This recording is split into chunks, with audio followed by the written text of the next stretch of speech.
There, in this tutorial, I'm going to discuss about the basics of a router, and in this time we will discuss about how routers able to, or how routers routing table, how routers manage the routing table, how the direct connected routes get placed in the routing table.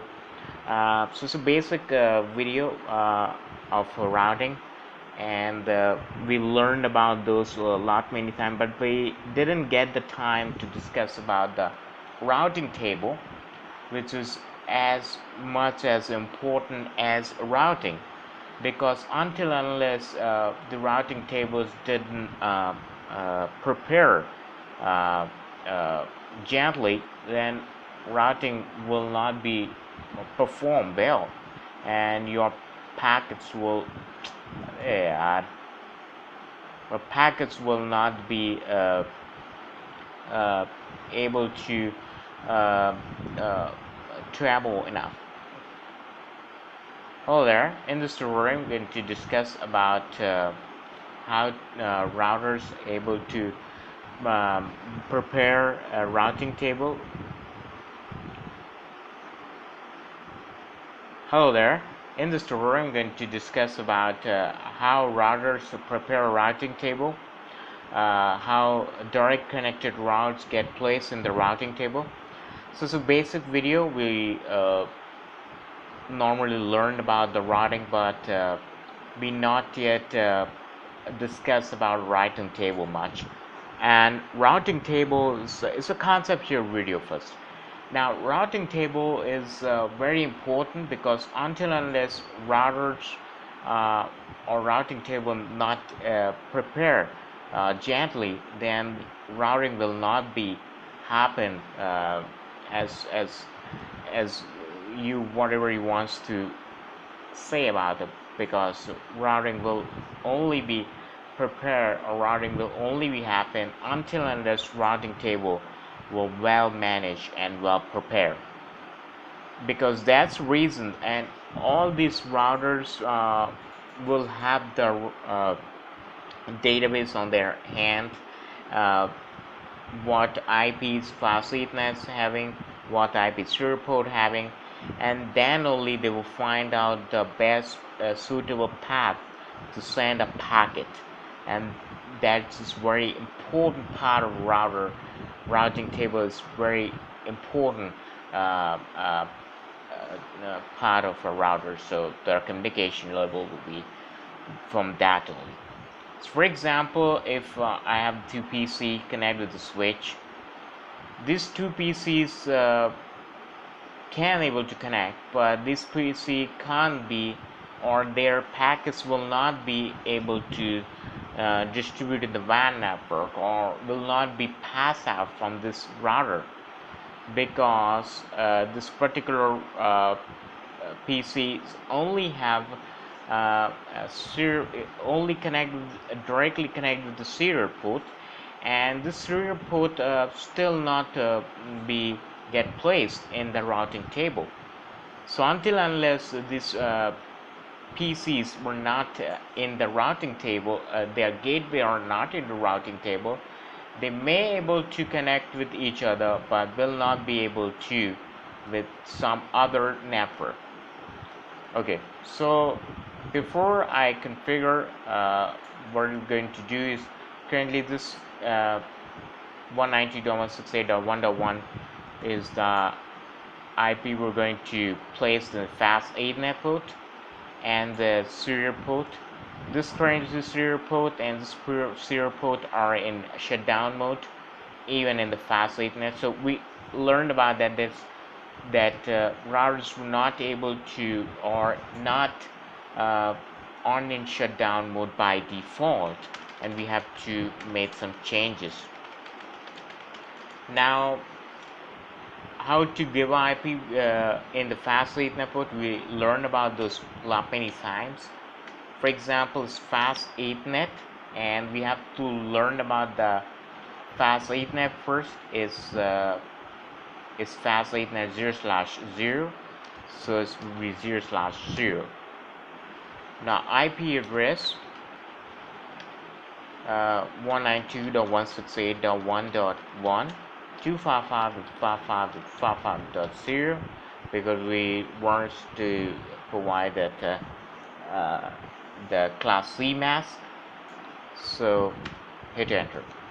Now one thing you notice about the diagram, that even if you provide IP, that doesn't mean your link will be up. Or even if you don't provide IP, that doesn't mean that your link will not be up. Just select fast 8net and just give a no shutdown command. That doesn't mean, but it will open the link for the communication, that it's the thing.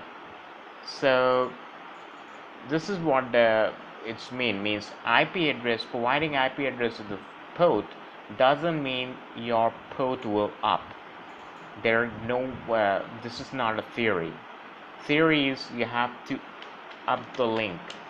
How to do? No shutdown. Once you do a no shutdown, you can see the link is up, green light from the router, and orange light means by default switches were configured STP, and you can see the orange light is there. This light will be green because there is only one path to pass a data, so only one link is there. If 2-3 links are connected with each other, then this link will not be up, or the other twos will not be up, so STP. And now you can see that when switch found that the only way to go to the packet is this fast 8net port, they up the link. Now you can see Control Z, and let me show the show command, show IP route, and you can see currently there are lots of codes are there.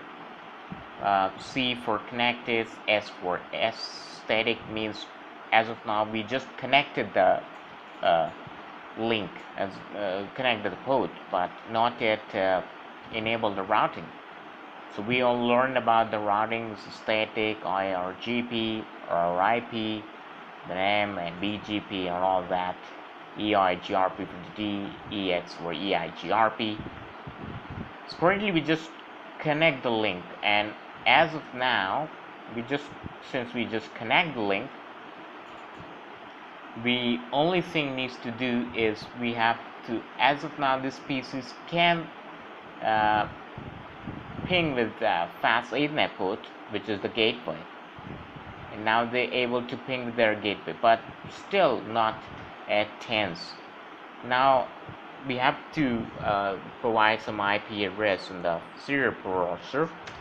So for example, how to do that is you have to config T interface 0/0. Again, have to provide IP address,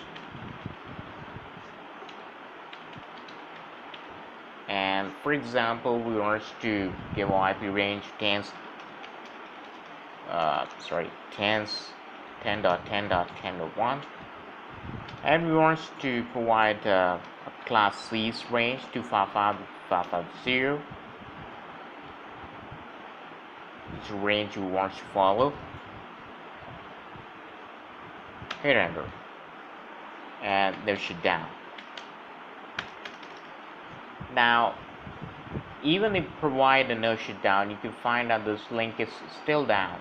Why? Because still the native router is not up, and still this native router is not up. This router will not able to form a communication, form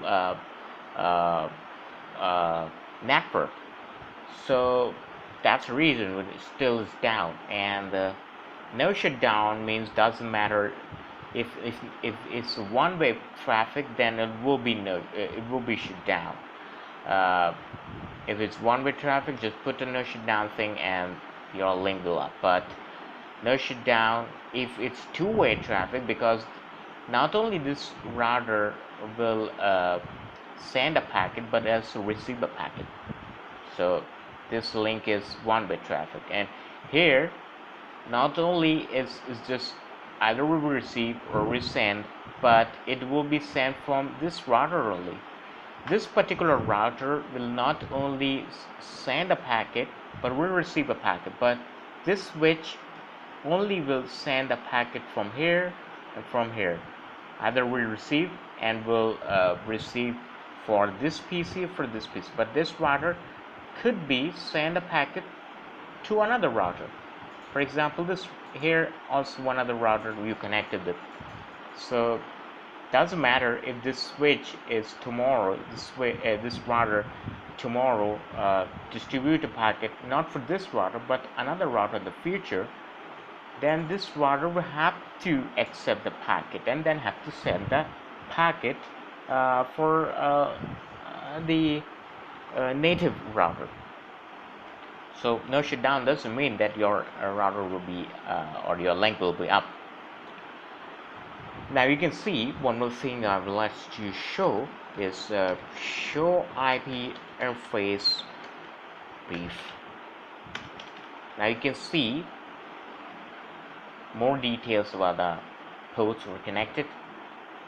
You can see the interface facility 0/0, your IP address is this, status up, protocol is up, means facility 00 have a connect with the physical layer, they connect with the physical network, but data link is not yet started. Currently its status is up, protocol is up, data links protocol is up, but serials are down despite of connected to the physical layer. So doesn't matter if it's connected to physical network. If it's physical network is connected, we have to personally goes to data link and have to up the link. So for example, how to do that, let me configure that also. So configure T interface 00/0 IP address 10.10.10.10.2255555 and no shutdown. Now as soon as you provide IP address and no shutdown, now these two routers are up, and these two routers collected and you can see here also the changes has been done, and we will just find out show IP route. You will find out that these two connections are now connected. Still routing is not enabled, and that's the different thing. But here the thing is that we are connected we are connected the network both in physical layer and both in data link. So now it's ready to send the data, but because routing is not enabled, you can't. So this is a nice little thing about the routing table of Cisco router, how their routers maintain the routing table, and everything will be written on the routing table. This is how they pass the data. This is how they communicate with each other. Hope you learned something from it. Thanks for watching.